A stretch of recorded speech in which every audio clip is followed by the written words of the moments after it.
Good morning, everybody. Thank you for joining us this morning. We're focused on the continuing developments that we're seeing with coronavirus. We are learning more every day. Here in Congress, and particularly among the House Republicans, we're very focused on doing everything that's necessary, working with federal, state, local officials. I had the opportunity yesterday to speak with the Wyoming Health Department. I know we've all done that, making sure that they have what they need. And we want to really, first of all, extend our real gratitude to the people that are working across the country at the state and local level for all of the tremendous work that they're doing to help to make sure that we have what's necessary to protect everyone and to take important steps against this virus. We're also working in a bicameral, bipartisan manner to provide for the appropriations for the supplemental for the coronavirus. It is very important. We want to stress once again what we'd said last week and continue to say, although we've got work going on, hard work that's been going on, this is not a time for partisanship. This is not a time to try to seek additional pieces of legislation in the appropriations supplemental. Things like the Democrats attempting to add H.R. 3 to the appropriations supplemental will, in fact, make the kinds of medications we might need to combat this virus more expensive, more difficult to obtain. This is a time for us all to come together on a bipartisan manner, put politics aside, and work to appropriate the resources necessary to help to prepare for and combat this virus. And with that, I would like to turn things over to the Republican leader of the Energy and Commerce Committee, Mr. Walden, to give us an update. Well, thank you very much. Good morning to everyone. I appreciate you all being here because you play a really important role in getting facts out to our constituents and the American people about this virus. I held a town hall this weekend in Grants Pass, Oregon, where the COVID-19 coronavirus was the big issue in the town hall. I've talked to the Oregon Health Authority, met with Jackson County health officials as well. Our terrific public health folks are the front line to dealing with the coronavirus and other health outbreaks, I might add. It's important to remember that for Americans, the threat of this virus remains low. I understand there was a new case just announced, bringing to 106 the total people in the United States that are affected, and most of those were off that cruise ship in Japan. Look, I'm confident the U.S. government has the tools necessary to deal with this. We are blessed with an incredible array of scientists, the National Institutes of Health, CDC, and elsewhere that are on this. Last Congress, we modernized the Pandemic All-Hazard Preparedness Act, PAPA, to set up the framework to deal precisely with this type of an outbreak. Congress acted, the President signed it into law last June, and it is in place. This accelerates advanced research, development, federal purchasing of medical countermeasures like treatments or vaccines, or standing up programs to expand the capacity of our health facilities. Congress has acted. This will arm our local public health services battling the coronavirus on the front lines. Funding local communities through local health authorities is where this will all take place. Congress is not done. As you've heard, we obviously need to do the emergency supplemental to make sure that we continue to provide our local health authorities and national interests the funding they need. But it's also important to set the record straight and get the facts out. I know one of the presidential contenders on the Democratic side, former Vice President Joe Biden, said that we increased the budget of the CDC, we increased NIH, and he's wiped all that out. He cut the funding for the entire effort, referring to President Trump. That's not true at all. It's in line with saying you got arrested in South Africa, I guess. Maybe it was just a moment. But under President Trump, NIH has not seen their budget cuts. In fact, since 2017, just the opposites occurred. From 2017 to 2020, the CDC budget is up 10%, and over the same period, the National Institutes of Health budget is up 22%. Joe's a good man, but we got to stick to the facts here and not scare the American people. So we need to remain focused on making sure that our local healthcare officials have everything they need, and we're in regular contact with ours in Oregon, certainly, and that we're responding appropriately, thoughtfully, and thoroughly. One of the most recent cases is a person from my district who fell ill at a high school basketball game and works in a casino. And so obviously they're taking all those measures to tend to his health, but also to make sure the facility is cleansed. And I'll be out there Friday to meet with local officials. So with that, I'll turn it over to, I believe, the witness. Thank you, Greg. And it's important this week that Congress stay focused on working together to bring a supplemental bill that we can pass to make sure that the president and the entire administration have all the tools that they need, working with state health officials and local communities to combat the coronavirus. This is not a time for people to play political games, but unfortunately, you're seeing some of that being injected as Democrats here in Congress are trying to put elements of their failed policies into this bill. We're going to push back and make sure that we focus on getting the tools that are needed by the administration in this bill and keeping this bill focused on an answer to the coronavirus to make sure that America has the tools they need for President Trump to keep Americans safe. That's what the president's objective is. He stated that very clearly. He's been working with health officials. He put Vice President Pence in charge to send a message that this is a top priority and that all of the weight of the federal government will be put behind getting all the answers we need and getting all the tools that we need to local communities. And so that's being done. Hopefully we get that bill passed this week and get it done quickly without any kind of political games that some people are trying to interject.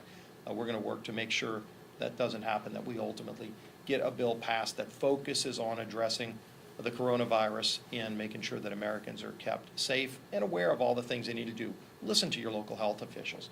Obviously, washing your hands as often as possible is the best thing that individuals can do, but local health officials as well as federal health officials have been very clear about the things that we know, what we don't know, and what we're doing to find a cure. And we haven't gotten there yet, but we're going to continue working on it. In the meantime, there are other things that are happening here in Congress. We are still working to try to get a renewal of the FISA law while addressing the reforms that are needed to go and hold those people accountable who abuse the FISA court. FISA court's a critically important tool to our nation's security. But we know in the 2016 election it was abused by some people over at the FBI. And while we wait for the Durham report to come out and hopefully name names, identify those people who abuse the FISA law so that they can be held accountable, we also need to make sure that the elements of FISA that are so important to our national security are renewed with reforms that prevent those abuses from happening again. Stronger criminal penalties against people who would dare to abuse that law and hopefully never will abuse it again. But as we wait to hopefully see that the Attorney General is able to bring people to justice who abuse the law, let's make sure we renew the FISA law with reforms that address those problems. And finally, as we're watching the Democrats here on Super Tuesday go through their primary, it's interesting to see that a lot of momentum has been pushed behind the anti-Bernie establishment to try to push everybody towards Joe Biden. Watching candidates drop out and quickly go and endorse Joe Biden, trying to prop up Joe Biden as an alternative to Bernie. I think we're seeing an interesting fight go on within the Democrat Party for those that are for Bernie Sanders, as well as those within the Democrat establishment who are trying to undermine his candidacy. And it's going to be interesting to watch. I don't think Democrat voters are going to allow this nomination to be rigged like it might have been in 2016. So, we'll see what happens later today. I think the bar is set high now. Biden's got to go and do really well against Bernie. Otherwise, it's going to show the weakness of the Democrat establishment who are trying to undermine Bernie's campaign. But it's also curious as you watch some of these candidates flying around on their private jets telling families to change their lifestyle and to not use fossil fuels. They're flying around on their own private jets, not living by the things that they're telling other Americans to do to change their lifestyle. And I think people are paying attention to that. So it's just interesting to watch. We'll see what happens. But hopefully everybody gets out and votes today in those states where they're having their primaries. With that, I'll turn it over to our leader, Kevin McCarthy. Thanks, Steve. Good morning. I want to thank Greg Walden for joining us and for his work addressing the public and all the work they do in that committee. Our number one priority is to keep America safe, and I want every person in this country to know that you have our undivided attention here in Congress. We've been working hand in hand with the White House for quite a few months, preparing for the coronavirus. Unfortunately, China was not as opening to the world as we needed, or as honest in the approach as we began. The one thing I would like to know how seriously we take this and what we've been doing. You know, John Hopkins has a recent study that says the U.S. is the most prepared nation to handle a health crisis. I think you can see that. I also want to show how we've been preparing this long before this ever came to fruition. Not sure if you have that graph, but let me give you some numbers. Since 2015, we have made strategic investments in America's key health resources. The National Institute of Health has a 39% increase. CDC, 24% increase. Advanced biomedical research, 35% increase.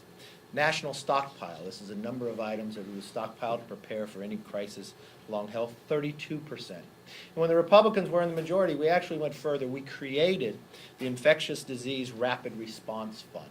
We created this in FY19, and we have increased that by 70%. We did not know coronavirus would be here, but we wanted to prepare for this day if it ever came. And so this is an opportunity that we have on the preparation ahead of time to show that we can deal with this. Those around the world have shown that America can lead on this as well. I want to thank the President for his work on it, and more importantly, the action that he took early, even when Joe Biden and others would criticize him for it, making sure trying to contain it, not coming to America, but also just yesterday sitting down with those in the private sector as well. How can we find a vaccine as fast as possible? I know the President is working to streamline any ability to make that happen faster and working with others to go forward. And I know he'll be working and talking with NIH and CDC even further. Many of you know this should not be a political discussion. Last week we had an opportunity to bring forth the supplemental, the needed funds for our public health and others to deal with this item. We are not in the majority. We cannot determine the floor, so Speaker Pelosi left and had us leave Congress. This week we hope we're able to bring it up, but the one concerning issue that I have, not as just the leader of the Republicans, but really as an American, why didn't we vote on it last week? And why now is the Democratic arm of the DCCC running ads against 7 Republicans on something they could not vote on because they control it? Are they playing politics and holding the money up so their political arm can attack Republicans on this issue? Can they for one time put people before politics? I think they owe the American public an apology. I think the Speaker needs to apologize. Sherry Boustros needs to take those ads down and stop playing politics with this. America is nervous. We've been preparing for years in advance. And we've got to make sure we have all the needed resources there. So bring the bill to the floor. You've seen Republicans in every single meeting trying to work through this to get this done now. You do not see ads coming out from Republicans, but we do see from the Democratic Congressional Committee running ads and playing politics with a very serious issue that I don't believe anybody should be a part of. This attacks everyone, and it's not a partisan issue. With that, open it up for questions. Yes, sir. There's a meeting that the Speaker has scheduled with the big 4 leaders on coronavirus. What is the concern in this building if things were to get bad, where all 4 leaders have to be on the same page about admitting people to the building, maybe limiting congressional schedules, tours, public galleries? There were some steps that were taken in 1918.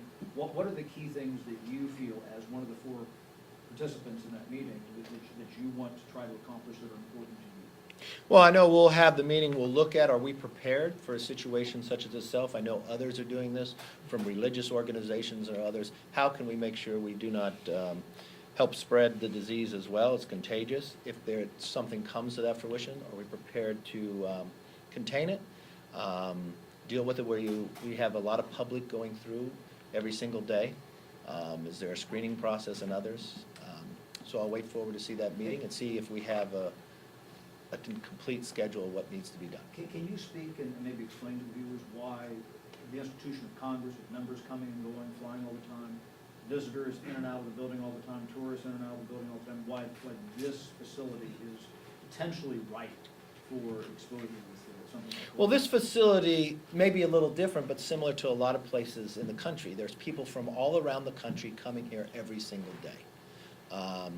This is a contagious disease. This is something that can multiply and go rapidly. You have interaction.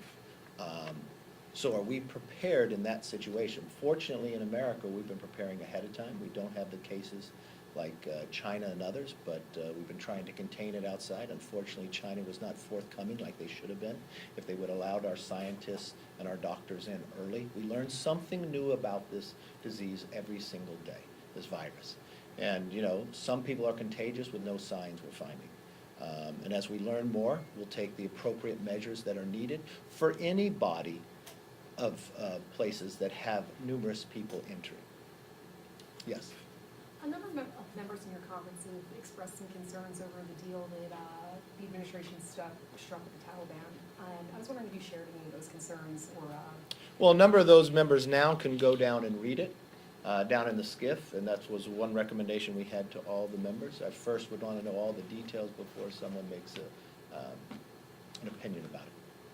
Yes? So, can you tell us about the policies that you say the Democrats are trying to get into the coronavirus funding bill? And is this the last thing that stands in the way of an agreement? Well, this agreement should have been taken care of last week. I mean, if you watch from what Greg Walden talked about, the PAPA bill, yeah, for pandemic preparedness. We have measures to go forward. I believe in that. Doesn't it say the vice president should be named? Yeah, we have the bioterrorism process as well.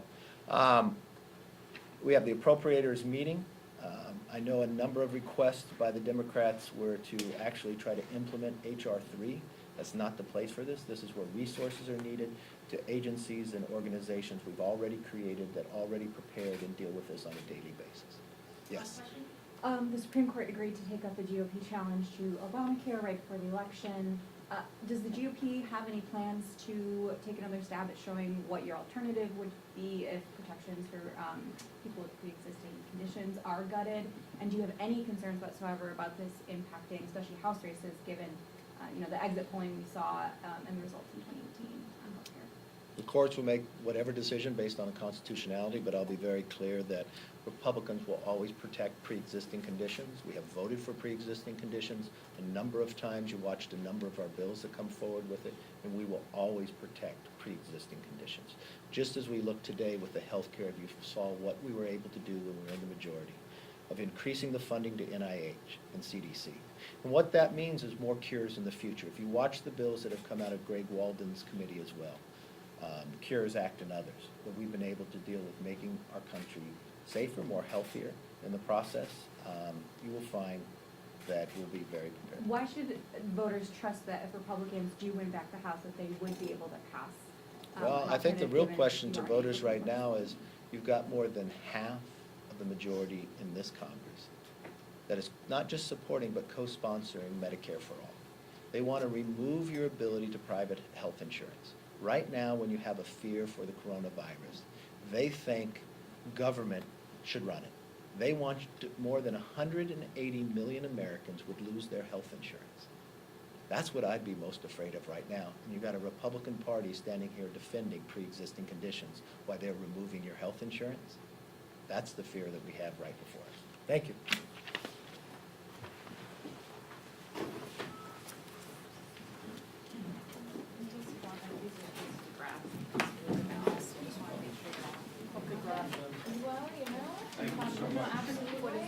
And yeah, it's a graph that you mentioned as far as education funding, and that's gone up in the past couple of years, so. I tried every No, man, it's all right. I work with them. We're all scrambling. No, I just heard this. Okay, turn on this one, this one's the TV. Because that's what I was like, Yeah, yeah. crap. I have it on, That's why I turned it but off. I can shoot you Okay. a note as soon as I get. So we gave you at least 12 seconds.